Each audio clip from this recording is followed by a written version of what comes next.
Learning how to move through that sense of there are two voices and I know how to handle this better, but I don't know how to in this moment is very frustrating, number one, and it's kind of scary and concerning, number two.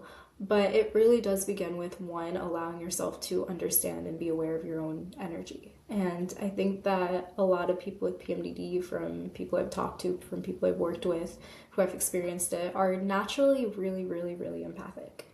And when you're naturally super empathic, you put yourself on the back burner sometimes, but eventually you have to get a wake-up call that forces you to reconnect with your own energy and prioritize it first and foremost. When you're super empathic, it's so easy for you to take on the weight of the world. Obviously, it's so easy for you to take on people's physical ailments, people's emotions, people's expectations and responsibilities because, one, you feel it all, but you also know where it comes from. And for me, I also see both sides of people. I can see where it's a little toxic and maybe you need to work on that a little bit, but you can also see where people are humans and where people are good. And it's really hard sometimes to step away from dynamics when you can see the light and you really get to know people at their core, at their soul level. But how do you stop making excuses? How do you let yourself be in your own energy and your own presence and really honor yourself first and foremost without feeling like you're being rude or dismissive or not seeing someone, because you do see them. So I initially wanted to film this video as a PMDD video. If you're not familiar with PMDD, it's premenstrual dysphoric disorder, which is what I call PMS on steroids. And it is the time of the month that is a learning experience every single month. It's severe emotional shifts. For me, I have a couple days where it's just crying nonstop, and then I go and have an entire rage day, and I have a lack of focus, and it's hard to get things done, and certain patterns from things I thought I healed, like eating disorders and mentalities that I thought I have really grown away from, they pop up at a certain time of the month. And naturally, it can be extremely exhausting to be one in my body experiencing that, but on the other side, it is a huge disruptor in relationships, and it can be very night and day to the people around you and also to your own self, because it really does feel like something is taking over sometimes. For me, it feels like, okay, I know better, but I literally cannot do better. And I think that if you have PMDD, then you'll resonate with some of this, but also if you don't experience PMDD, if you're not familiar with it, but you are an empath, I think that this video will probably speak to you just as much. I don't know if I'm going to get too much into the specifics on PMDD related episodes in this video as much, just because I think that requires a little bit more of the medical and hormonal side to be spoken about as well. And I do know a decent amount of that, but I don't feel like I can fully talk about that to the extent that I would want to. So I'm really focusing this on the energetic side and on the empathic side of everything, especially when it comes to those masculine and feminine energies, because I think that that part about denial, that part about being forced to repress energy is really critical to this whole conversation, because I know I say this in every video, but all of this is about learning to bring all this energy down and descend into our core. When we are disconnected from our own power and disconnected from knowing what our own energy feels like, then we can't really access our intuition. We can understand what our intuition is trying to say, but it's hard for us to flow with our intuition. There's a lot of stuff that might pop up about, okay, is this right or wrong? What will other people think? Is this really my intuition? To listen to your intuition is to be tuned in, tapped into your core. Otherwise, it feels like just this voice floating, and it's like, okay, I think this is my intuition, but also it's right here, and there are all these other people's voices over in this area and all these other things going on too. So how do I really allow myself to just access this? So I guess I'll start with feminine energy in general. And everyone has feminine energy, everyone has masculine energy. And historically speaking, not just from a societal perspective of women being oppressed, but the energy, the feminine energy as a result, is also extremely oppressed. It is an energy that is a little bit more free-flowing. It is creation, it is flexibility, fluidity, but it's also this strength and this certainty. In order to be flexible and fluid in life, in order to be able to move and to be very intuitive, you have to be connected to your core. Otherwise, your intuition is going to just be coming from other people's advice and what other people tell you to do. It's not actually you that is speaking and moving according to your own sense of self. And that's also the masculine energy. The masculine energy is the one who is more, I'm listening to my intuition and now I'm going to execute on that. Both of those energies coincide, they work together. I don't really like talking about one without the other, because at the end of the day, they're the same energy. They're just different configurations or different sides of a configuration of each other. So when you have a wounded feminine energy, it's the masculine energy that you need to focus on building up. So if we as a society, for example, have oppressed this feminine energy of listening to your intuition and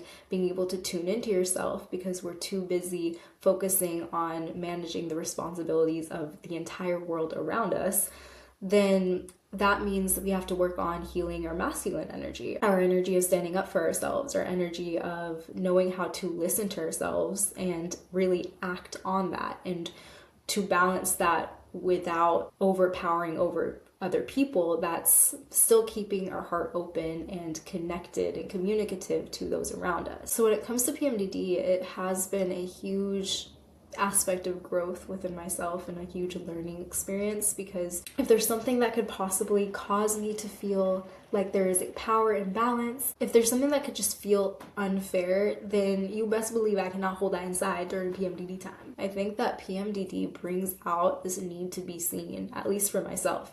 I cannot go through PMDD without having some sort of urge or intention related to, I need to be seen and make sure that I'm being heard in this. And that's why going through PMDD, it can be an extremely sensitive time, because the world feels like it's against me, and it's just not. That's not true at all. But having that need to be seen, but also battling my inner sense of self when it comes to still learning how to receive help and how to communicate in a way to let me be seen or to see that I'm being seen, is a huge contradiction. On one end, PMDD invites these primal urges in. This need to be human, this need to be on survival mode, this need to be in a state of feeling like, hey, I belong. Like, not a question mark, hey, I belong, period. But then there is this question mark side, and there's a lot of stuff that gets stirred up because the body is ready to get what you need and feel powerful, feel empowered, and make sure that you're not being screwed with.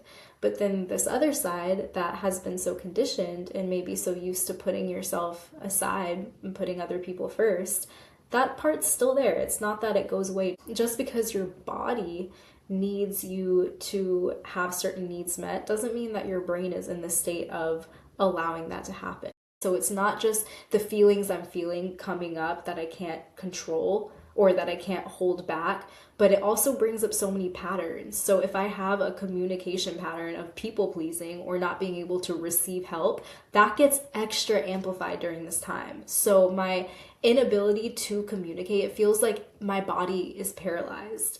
It feels like people are trying to help, but I can't accept and receive the help. And I hate talking about this sometimes because I'm someone that really does stand by, like, there's always something you can do about it. And I don't like to feel like I'm being victimized. And I think that this period of the month really allows me to learn grace for myself and to put away the narratives that other people may have or the thoughts that other people may have, especially people who don't experience PMDD or hormones to the degree that a lot of women do. I think that this period forces me to listen to myself. Like, at the end of the day, PMDD forces me to listen to myself, because I can think about how this is going to land with people all I want, but it doesn't deny the fact that it does feel like I have two voices inside of me. It feels like I have someone that is trying to tell me to use logic and to calm down, and then the primal part of my body that's like, no, you need to scream to let this out because there's so much inside. And as crazy as it may be to other people, I can't think about what other people are thinking of me. My responsibility as someone who knows that I have PMDD is to share a little bit of like, hey, I need to isolate during this time. It's not really my responsibility to over-explain, but it is my responsibility to come back to myself as much as I can. And knowing that this is a period of intimacy with myself, to get to know myself, to heal certain things, I do take this time of the month to prioritize inner reflection and letting myself just learn to be. So I don't want this video to be like, if you do this, then it's gonna solve everything, because again, PMDD is an opportunity for growth and expansion, and every single month there are lessons to learn, and there are things to unravel, and there are patterns to break, and there is love for yourself to let in. There's love for yourself to let in for yourself. And I think that's really beautiful. But I do think that part of something that is forcing you to be very moment to moment and be very present with yourself is learning how presence looks, how you can make space and time for yourself, and just the basic things like how you can feel into your body, make space for yourself in your body, because you're always with your body. So even when life is doing the most and you have 1,000 things to do, you can still access your breath. For instance, you can still feel your feet on the ground even when you think you can't, because there are a lot of moments where I'm like, I just don't have time to breathe right now. What do you mean? But you always actually have time to breathe. You're breathing every second. You have to breathe, otherwise you will die. And we just need to start retraining our body to take up space. And that's what PMDD forces us to do, is it forces us to take up space, whether with our emotions, whether with our what we say. It might not be the ideal way that we want to take up space, but again, everything's a learning experience, and being hard on ourselves is the most detrimental thing we can do, especially during PMDD time. So the first thing that we need to do is learn to reconnect with our bodies, learn to just feel into our bodies and feel into our arms, feel into our fingertips, our head, feel into different parts of our body and what sensations are there. When we start feeling into our physical body, it becomes a little bit easier to start identifying with the energy too, where there are blocks in energy. A lot of times during PMDD, when I feel anger, for instance, I actually feel very balanced in my core, around my belly area, my solar plexus. I feel a lot of energy there. And that's not something I typically experience on a day-to-day, because I tend to be all up in my heart space and can feel this energy really tightening up or closing up, or it feels very expanded, but I do have to balance that with my core. So the rage, the emotions can be very powerful because it forces you to connect with your energy and your center. So when we allow ourselves to connect with our body and our energy, it allows us to explore our emotions then to a different degree and a different level, and have a different relationship with our emotions, to where it's not overpowering us, but we can learn from it. We can actually go through the motion of emotions rather than being eaten alive by our emotions, or feeling like we have to offload our emotions by throwing them onto other people. And then there's that mental layer. I know that when I was younger, when I was a teenager, my self-talk during PMDD time, I didn't know I had PMDD at the time, but looking back, that's definitely what was going on. But during those couple of weeks, my self-talk was atrocious. And that's what kind of frustrates me sometimes now, is I'm like, I feel the same way I did when I was a teenager during PMDD time sometimes, but my mind is actually quiet, or it's pretty kind. And that's what makes me feel crazy, because my brain is like, hey, we don't have to do this or feel this. And then my body's like, hey, I'm going to hurt you, so stop talking. And that, not healthy, obviously. So when we can learn how to really ground in our bodies and listen to our emotions, the mind isn't making our emotions wrong anymore. So even that positive self-talk that I thought was helpful wasn't actually, because it felt like it was resisting what my body was trying to do. And the body does what the body wants to do. One thing I've learned is that the brain will talk and talk and talk, and definitely does lead me down paths I don't want to go down. But at the end of the day, it's the body that kind of sails the course. I'm trying to think of the phrase. It's the body that kind of leads everything. And it's like, are you along for the ride? Are you not along for the ride? It doesn't matter, because I'm going with or without you. And you do have to have this mentality of kind of surrendering and flowing with that, especially during PMDD time. Like, fighting your own self is, nope, don't go down that territory. When you start connecting with yourself, or when you start changing what PMDD means during this time, then you realize that you're not a villain in your own story. You're not a villain in other people's story. You're a human being. And that's the part I really had to let sink in. I am human. I do make mistakes. I do need to still learn how to do certain things.